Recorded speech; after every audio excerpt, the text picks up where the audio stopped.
In a powerful and emotional moment, a young man finds himself standing at a life-changing crossroads.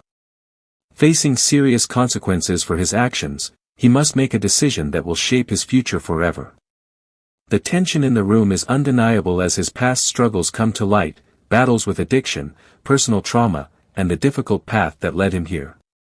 As the discussion unfolds, we hear from those closest to him, sharing insight into his life, his mistakes, and his potential for change.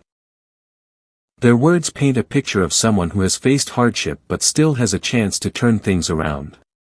The question is, will he take that chance? Instead of a straightforward outcome, he is given a rare and challenging choice.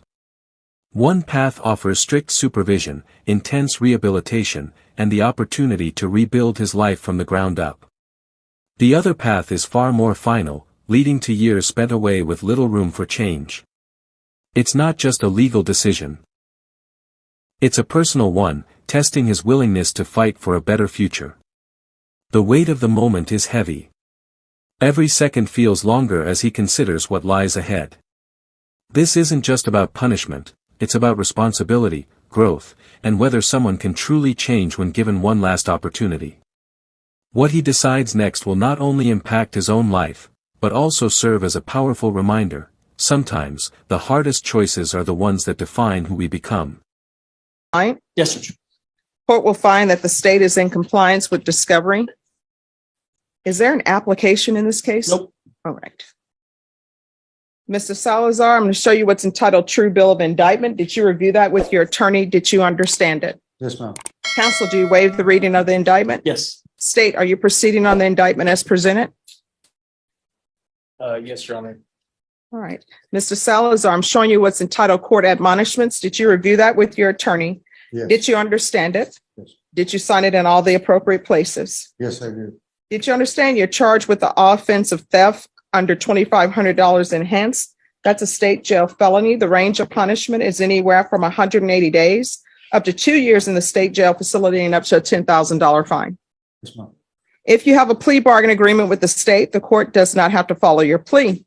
If for any reason the court does not follow your plea and gives you more than you bargained for, the fact that you entered a plea will not be used against you, and you will be allowed to withdraw your plea. Did you understand?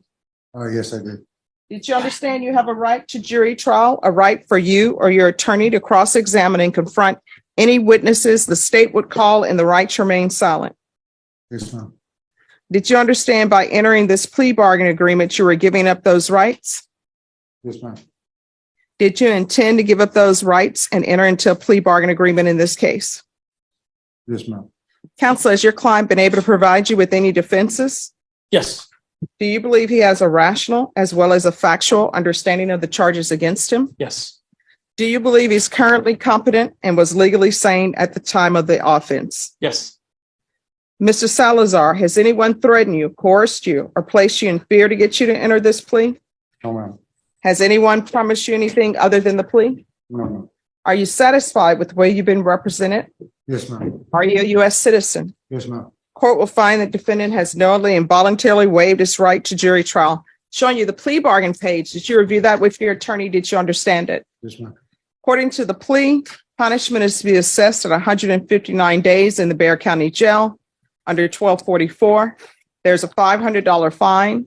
The state will take in consideration 701690, 2023 CR 3993. There's to be restitution in 2023 CR 3992 and 2023 CR 3993. Did you understand that to be the plea? Yes, ma'am. Defense? Yes. State? Yes, Your Honor. Showing you the waiver of appeal paragraph. Did you review that with your attorney? Did you understand it? Yes. Did you understand by signing that you're waiving your right to appeal? The only items that can be appealed are written pretrial motions that have been filed, heard, and ruled upon by the court. Did you understand? Yes, ma'am. Counsel, are there any such motions? No. Outside the agreement, they're asking that you have no contact with Walmart. Did you understand those recommendations from the state, and the court does not have to follow those recommendations? Yes. Then to the office as charged, how do you plead? Guilty, not guilty, or no contest? No contest. State any evidence? Your Honor, I submit State's Exhibit 1 and the attachments. Objection. All right, state, you may be excused. Showing you what's entitled waiver and consent to stipulation of testimony and stipulations. Did you review that document with your attorney? Did you understand it? And did you sign it in all the appropriate places? Yes, ma'am. Again, did you understand you have a right to jury trial, a right for you or your attorney to cross-examine and confront any witnesses the state would call and the right to remain silent? Yes. Did you understand that today the state will be presenting evidence in the form of witnesses' statements and police reports, but most importantly, there will be no live testimony? Did you understand? Yes. Court will find that defendant has knowingly and voluntarily waived and consented to stipulation of testimony and stipulations. Court will accept into evidence states exhibits 1 and attachments and review the same. All right, after reviewing states exhibits 1 and attachments, the court will find there is sufficient evidence to find you guilty, and the court will find you guilty. Are you proceeding with sentencing? Yes, Judge. Anything you wish to say on behalf of your client? No, Your Honor, we're just asking for the floor. All right, Mr. Salazar, why do you not stop stealing? I was in my phase of life where I was doing drugs, and these 5 months I actually found myself, and you won't see me here again. But no, you keep stealing. The reason why this is a state jail felony is because you've stolen 2 times before. Yes. So why do you keep stealing? Obviously, 2 things are going on. 1, you're not good at it because you keep getting caught, right? Yes, ma'am. 2, you have some issues that are going on in your life that is causing you to steal. If it's drugs, there are free places all over San Antonio for you to get help with your drug addictions. If it's something else, if it's, oh, I can't afford this, again, there are free places all over San Antonio to help you with that. If you don't have clothing, there's a free place for you to get clothing. If you don't have food, there's a free place for you to get food. So free clothing, free food, free help with your drug issue. So that eliminates your need to steal. You understand? Yes, ma'am. Do you have any children? I have 8 children. What are their ages? They range from 7 to 24. And you're not supporting them, are you? No. Do you plan on being a good father to them or not? Father's Day just passed. Yes, I do. And how are you going to do that? What's your plan when you get out of jail? Get in contact with them first of all. Well, We'll get in contact. That's seriously get in contact. you shouldn't be getting in contact with them first. The first thing you need to do when you get out of Bexar County Jail, because you have a drug issue, is go to a drug treatment facility and tell them you need help. You can't be addicted to drugs, living on the street or whatever you've been doing, and then all of a sudden just out of the blue pop up on your children's doorstep. So no, I understand. All right. You've got to now prove yourself to be worthy to be in their life. Okay. Okay. All right. Court will sentence you to 159 days in the Bexar County Jail. There's a $500 fine. Time and money will run concurrent. There's to take into consideration 7016. They have the super HEB because some HEBs you go to, they sell clothing. Yeah. And I think the one on Bandera actually sells engagement rings. There's At least they Fiesta. did when I was in law school. So there's to be no contact with Walmart. What is Walmart's answer to Costco?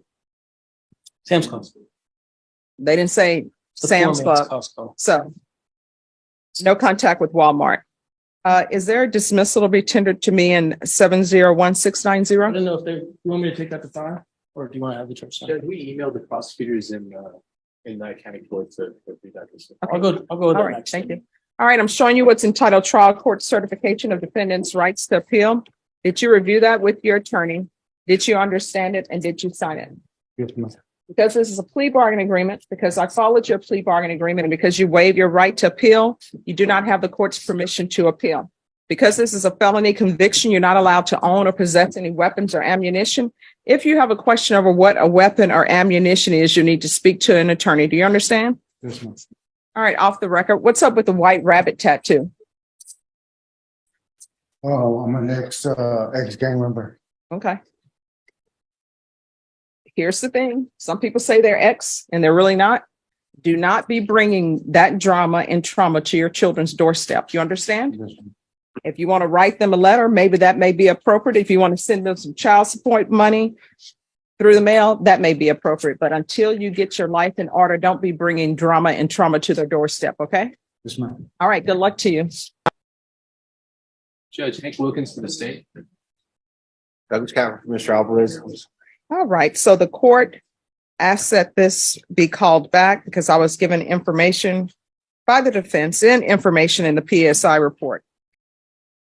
Mr. Alvarez, I normally don't, well, I do it, but in your case, I can do it. Your brother testified that you have drug issues, that you've been shot before.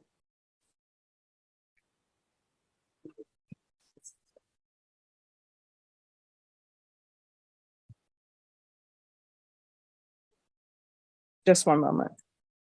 Can you raise your right hand for me, please? Do you solemnly swear or affirm the testimony you give will be the truth and nothing but the truth, so help you God? Yes, ma'am. You can lower your hand, state your name for the record. Robert Alvarez. All right. For Mr. Tristan Muros, do you have the keys to his garage? Yes, ma'am, I did. I'm sorry, what? Yes, ma'am, I did. Where are they? They were in the evidence in the vehicle. So the police have the Police should keys? have it then, Judge. All right, because he wants the keys to his garage back.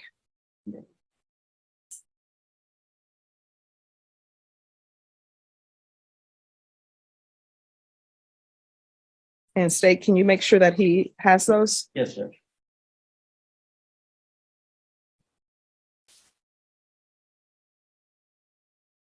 All right, you have a choice. The state is asking that your punishment be assessed at a cap of 5 years.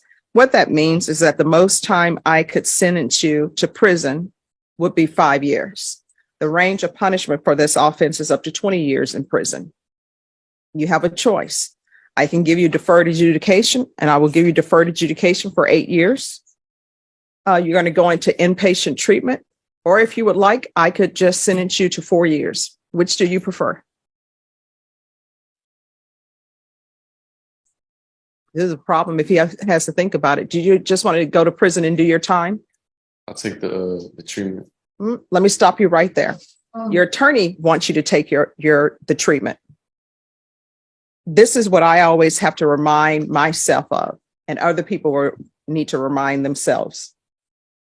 You can't give somebody what they want, what you want for their life. You can't make them want that for themselves.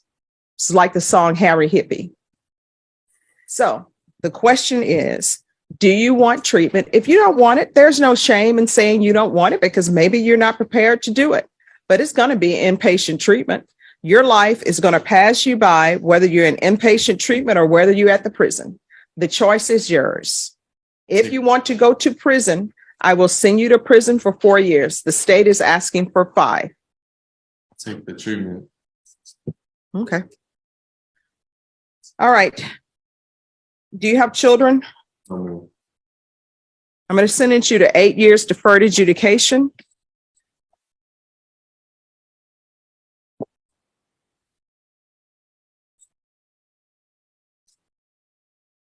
A referral to felony drug court. If not accepted, then safe P.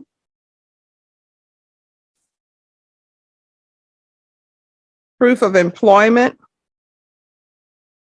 within 30 days of release.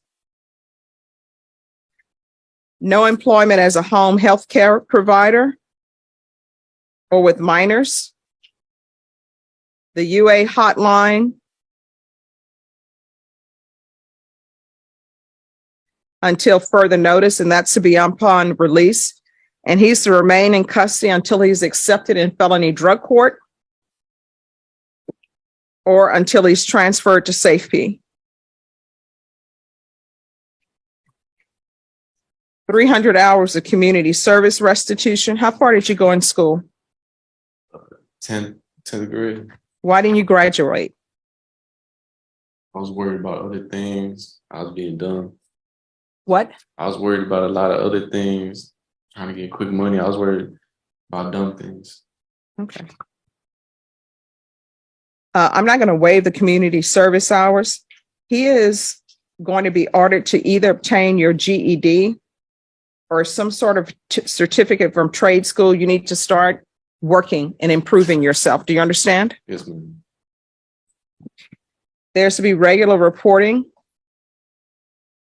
by Zoom or in person. I'm going to want the MRT and CATS 1 and 2. Is there restitution in this case?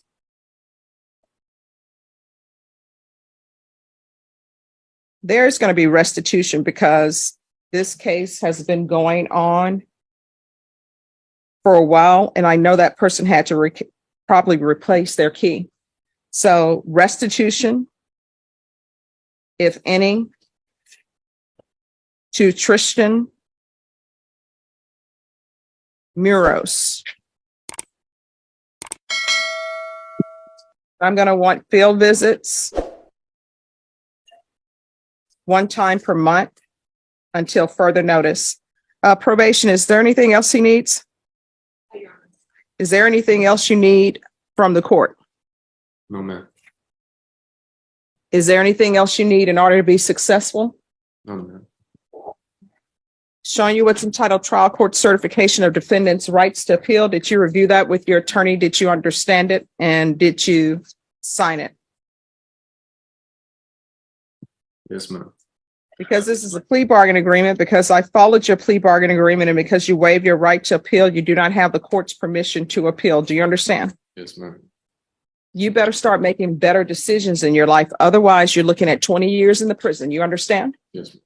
All right. As this intense moment comes to an end, the weight of the decision remains heavy. Robert Alvarez has been given a rare opportunity, one that could completely change the direction of his life. Instead of spending years behind bars, he has been offered a strict and demanding path focused on discipline, accountability, and rehabilitation. But this opportunity is not a guarantee of freedom, it is a test of commitment, responsibility, and personal change. The conditions placed on him are not easy. He must follow a structured program, stay under close supervision, complete community service, maintain employment or education goals, and fully participate in treatment designed to address his struggles. Every step he takes will be closely monitored, and there is no room for failure. One mistake could send him back to face the full consequences of his original sentence. What makes this moment so powerful is not just the decision itself, but what it represents, a chance for redemption. It shows that even after serious mistakes, there can still be an opportunity to rebuild, but only if someone is willing to put in the effort and stay committed to change. Now, everything depends on what happens next. The choice has been made, but the real journey is just beginning. His future will be shaped not by what happened in the past, but by the actions he takes from this point forward. In the end, this story leaves us with a strong message. Second chances are rare, and when they are given, they must be earned every single day.